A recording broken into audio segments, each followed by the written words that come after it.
தேவனுடைய வாக்குத்தத்தங்களின் தேசத்தின் வழியாக நடப்பது. விதைப்பு மற்றும் அறுப்பின் மூலம் செழிப்பு. தேவனுடைய வாக்குத்தத்தங்களின் தேசத்தில் இந்த வாரம் நடத்தப்பட்ட சுற்றுப்பயணத்தை நாம் தொடர்வதில் மீண்டும் உங்களுடன் இருப்பது நல்லது. நேற்று நான் செழிப்புக்கான சில வாக்குத்தத்தங்களை பார்த்தேன். அதில் முதன்மை நிபந்தனை என்னவென்றால், நம்முடைய முழு தசம பாகத்தையும் தேவனின் களஞ்சியத்தில் பண்டகசாலையில் கொண்டு வர வேண்டும். நமது வருமானத்தில் 10% முதலில் தேவனுக்காக ஒதுக்கி வைப்பதே தசம பாகம் என்று வரையறுத்தேன். தேவன் நமக்கு செழிப்பை வாக்களிக்கும் மற்றொரு வேத கொள்கையை இன்று நான் பார்க்க போகிறேன். நேற்று நாம் பார்த்த தசமபாக வாக்கு தத்துவத்தை விட இன்று நாம் பார்க்க போகும் கொள்கை இந்த செழிப்பின் பகுதிக்கு நம்மை மென்மேலும் அழைத்து செல்லும் என்று நான் நம்புகிறேன். நான் இப்போது 2 கொரிந்தியர் 9ஆம் அதிகாரத்திலிருந்து சில வசனங்களை படிக்கப் போகிறேன். 2 கொரிந்தியர் 8 மற்றும் 9 ஆகிய 2 அதிகாரங்களும் தேவனுக்கு நாம் பணத்தை கொடுப்பதை குறிக்கின்றன என்பதை நாம் மனதில் கொள்ள வேண்டும். பணத்தேவையில் இருந்து சில விசுவாசிகளுக்கு பல தேவாலயங்களிலிருந்து பவுல் காணிக்கை எடுத்தார் என்பதே அதன் பின்னணியாகும். காணிக்கை தரும்படி வாக்கு கொடுத்த தேவாலயங்களில் ஒன்று கொரிந்துவில் உள்ள இந்த தேவாலயமாகும். அதற்கு பவுல் எழுதுகிறார். அவர் அதை எவ்வாறு ஏற்பாடு செய்ய விரும்புகிறார் என்பதை விளக்க அவர் இப்போது எழுதுகிறார். மேலும் அவர் முக்கியமான சில நோக்கங்களையும் தேவனுக்கு நாம் கொடுப்பதை நிர்வகிக்க வேண்டிய கொள்கைகளையும் தருகிறார். எனவே இன்று நமக்கு அதே நோக்கங்களும் அதே கொள்கைகளும் செல்லுபடியாகும் என்பதால் இது நமக்கும் மிகவும் முக்கியமானது. 2 கொரிந்தியர் 9ஆம் அதிகாரம் 5 9ஆம் வசனம் வரைக்கும் வாசிக்கின்றேன். 5ஆம் வசனம். ஆகையால் வாக்குத்தத்தம் பண்ணப்பட்டிருக்கிற உங்கள் தான தர்மமானது லோபத்தனமாய் கொடுக்கப்பட்டதாயிராமல் உதாரத்துவமாய் கொடுக்கப்பட்டதாயிருக்கும்படியாக அதை ஆயத்தப்படுத்துகிறதுக்கு சகோதரரை ஏவி உங்களிடத்தில் முன்னதாக அனுப்புவது எனக்கு அவசியம் என்று காணப்பட்டது. பாருங்கள், நோக்கங்கள் மிகவும் முக்கியம். பவுல் தொடர்கிறார். 6ஆம் வசனம். பின்னும் நான் சொல்லுகிறது என்னவெனில், சிறுக விதைக்கிறவன் சிறுக அறுப்பான், பெருக விதைக்கிறவன் பெருக அறுப்பான். இப்போது பவுல் விதைப்பு மற்றும் அறுப்பு என்ற சொற்றொடர்களை பயன்படுத்தும் போது அவர் விவசாயத்திற்குரிய சொற்களிலிருந்து கடன் வாங்கி பணத்திற்கு பயன்படுத்துகிறார். விதைப்பது கொடுப்பதாகும், அறுப்பது பெறுவதாகும். மீண்டும் இது பணத்தின் அடிப்படையில் இருக்கிறது, அதை மனதில் கொள்ளுங்கள். இது முக்கியமானது. பவுல் மற்றொரு கொள்கையுடன் செல்கிறார். அது நோக்கத்துடன் தொடர்புடைய மற்றொரு விஷயம். 7ஆம் வசனம். அவனவன் விசனமாயும் அல்ல, கட்டாயமாயும் அல்ல, தன் மனதில் நியமித்தபடியே கொடுக்க கடவன். உற்சாகமாய் கொடுக்கிறவனத்திலே தேவன் பிரியமாய் இருக்கிறார். கிரேக்கம் பெருங்களிப்புடன் கொடுப்பவர் என்று கூறுகிறது. கொடுப்பதில் இன்று நம்மில் எத்தனை பேர் பெருங்களிப்புடன் இருக்கிறோம் என்று எனக்கு ஆச்சரியமாக இருக்கிறது. 3ஆம் உலகத்தின் மிகவும் ஏழ்மையான பின்தங்கிய தாழ்த்தப்பட்ட தேசத்தில் உள்ள மக்கள் தங்கள் தசமபாகத்திற்கு மேலாக தேவனுக்கு பெருங்களிப்புடன் கொடுப்பதை நான் பார்த்திருக்கிறேன். அவர்கள் அப்படி செய்யும்போது தேவன் அவர்களை எப்படி ஆசீர்வதித்தார் என்பதை நான் பார்த்திருக்கிறேன். பவுலின் வார்த்தைகளுக்கு திரும்புவோம். வசனம் 8. மேலும் நீங்கள் எல்லாவற்றிலும் எப்பொழுதும் சம்பூர்ணமுடையவர்களாயும் சகலவித நற்கிரியைகளும் பெருகுகிறவர்களாயும் இருக்கும்படியாக தேவன் உங்களிடத்தில் சகலவித கிருபையும் பெருகச் செய்ய வல்லவராயிருக்கிறார். என்ன வளமான வசனம் அது! பெருகுதல், சம்பூர்ணம் என்னும் 2 வார்த்தைகள் உள்ளன. எல்லாவற்றிலும் சகலவித என்னும் 3 வார்த்தைகள் உள்ளன. ஒட்டுமொத்தமாக இது நம் வாழ்வின் எந்த பகுதியிலும் போதாமை அல்லது பற்றாக்குறை இடமளிக்காது. அது தேவனின் கிருபையை பற்றி பவுல் எழுதுகிறார். உண்மையில் கொடுப்பது பற்றிய இந்த அதிகாரத்தில் உள்ள முக்கிய வார்த்தை கிருபையாகும். கொடுப்பது ஒரு கிருபையாகும். இது கிறிஸ்தவர்களின் கிருபைகளில் ஒன்றாகும். அதுவும் தேவனின் கிருபையால் விளைகிறது. பழைய ஏற்பாட்டிலிருந்து பவுல் ஒரு சங்கீதத்தை மேற்கோள் காட்டுகிறார். அதுதான் சங்கீதம் 112. அந்த சங்கீதத்தை சிறிது நேரம் கழித்து பார்ப்போம். 9ஆம் வசனத்திலே, வாரி இறைத்தான் ஏழைகளுக்கு கொடுத்தான், அவன்தான் நீதிமான், அவனுடைய நீதி என்றென்றைக்கு நிற்கும் என்று எழுதியிருக்கிறபடியாகும். ஏழைகளுக்கு கொடுப்பதற்கும் நீதியை நிலைநிறுத்துவதற்கும் மிக நெருங்கிய தொடர்பு இருப்பதை கவனியுங்கள். மீண்டும் அங்கு பயன்படுத்தப்படும் இறைத்தல் என்ற வார்த்தை ஒரு மனிதன் தனது வயலில் விதை விதைப்பதற்கு குறிக்கிறது. இது சம்பந்தமாக தேவனின் முன்குறிக்கப்பட்ட நோக்கத்தின் மூலம் ஒரு தெய்வீக பரிமாற்றம் நடந்தது என்பதை நாம் பார்க்க வேண்டும். மேலும் சிலுவையில் தேவனின் கிருபையின் மூலம் இதுவே அடிப்படையாகும். சிலுவையில் மனிதனின் கீழ்ப்படியாமையின் மூலம் மனித இனத்தின் மீது வந்த வறுமையின் சாபத்தை இயேசு கிறிஸ்து சுமந்தார். இதையொட்டி அவருடைய செல்வத்தில் நாமும் பங்கு பெறுவோம். இது 2 கொரிந்தியரில் உள்ள முந்தைய அதிகாரத்தில் கூறப்பட்டுள்ளது. 2 கொரிந்தியர் 8ஆம் அதிகாரம் 9ஆம் வசனம். நம்முடைய கர்த்தராகிய இயேசு கிறிஸ்துவின் கிருபையை அறிந்திருக்கிறீர்களே. அவர் ஐஸ்வர்யமுள்ளவராயிருந்தும் நீங்கள் அவருடைய தரித்திரத்தினாலே அவர் சிலுவையில் நிர்வாணமாக தொங்கினார். ஐஸ்வர்யவான்களாகும்படிக்கு உங்கள் நிமித்தம் தரித்திரரானாரே. பாருங்கள், இதுதான் பரிமாற்றம். தேவனின் அனைத்து ஏற்பாடுகளுக்கும் அடிப்படையானது. இயேசு கிறிஸ்து வறுமையின் சாபத்தை ஏற்றுக்கொண்டார். அவருடைய ஆசீர்வாதத்தையும் அவருடைய பெருக்கத்தையும் விசுவாசத்தின் மூலம் நாம் பெறுவோம். அதுதான் கிருபை. மேலும் அந்த கிருபை நம் வாழ்வில் வெளிப்படுத்தப்படுகிறது.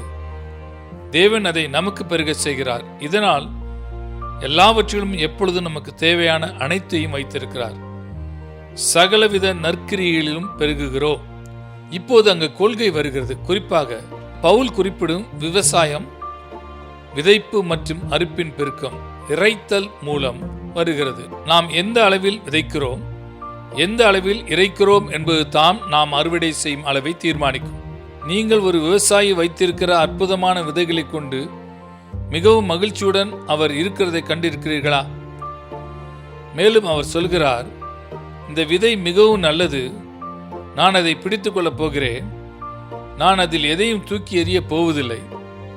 அந்த விதையிலிருந்து அவர் எவ்வளவு திரும்ப பெறுவார்? ஒன்றுமே இல்லை. அது இயற்கையின் முரண்பாடுகள் ஒன்று, தெய்வீக முரண்பாடாகும். அந்த இறைக்கும் செய்கை பெருக்கத்திற்கு வழிவகுக்கிறது, ஆனால் பிடித்து வைப்பது வறுமைக்கு வழிவகுக்கிறது.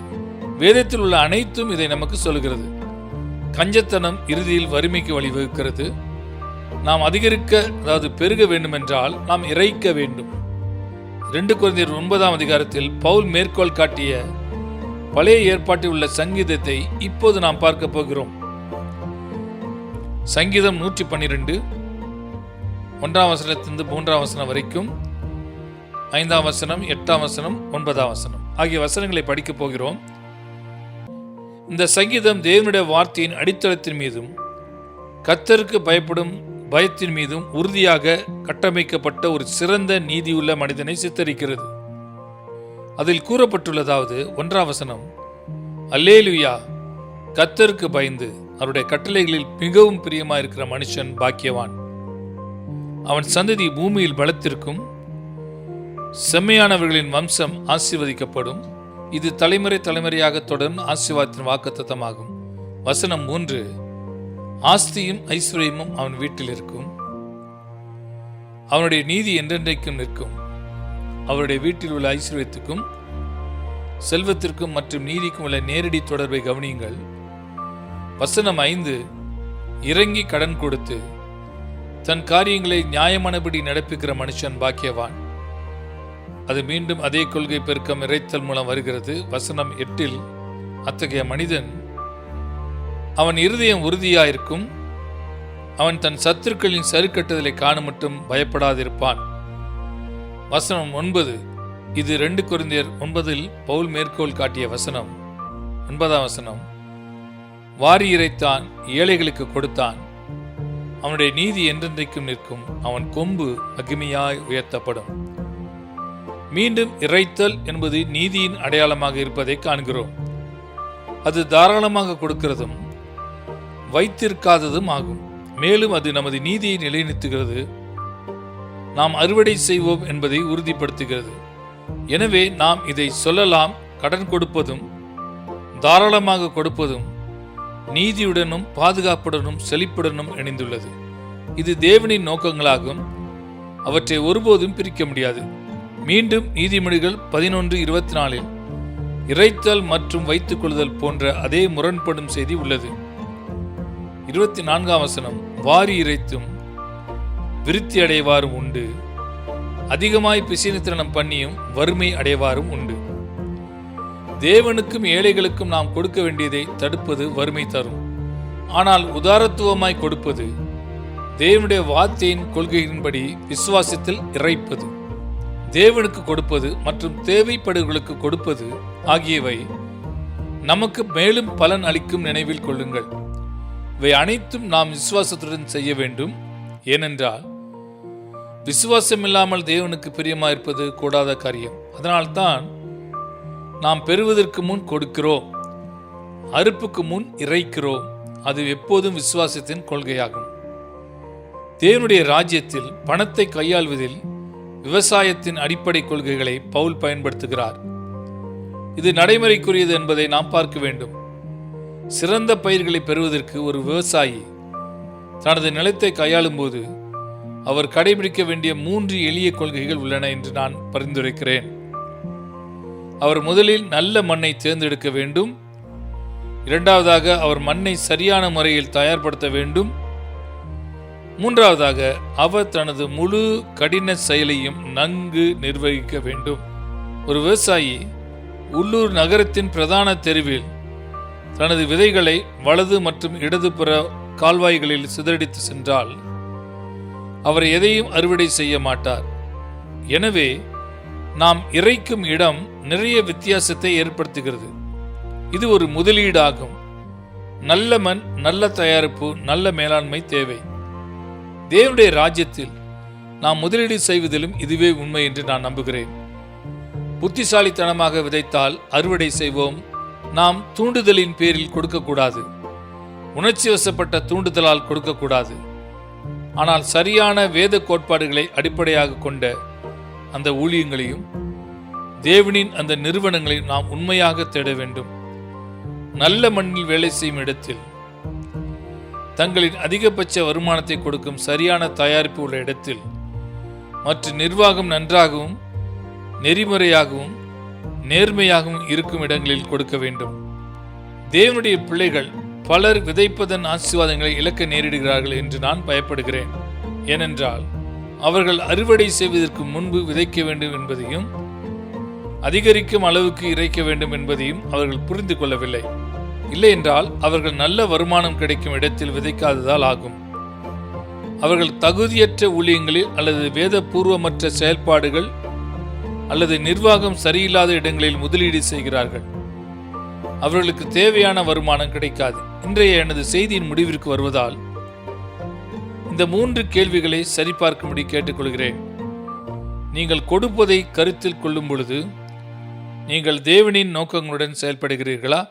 நீங்கள் அடிப்படை கொள்கைகளை பின்பற்றுகிறீர்களா? மேலும் உங்கள் நோக்கங்கள் சரியானதா? அந்த கேள்விகளுக்கான பதில் ஆம் எனில் உங்களுக்கான முடிவு செழிப்பு மற்றும் பெருக்கமாகும் என்று நான் நம்புகிறேன்.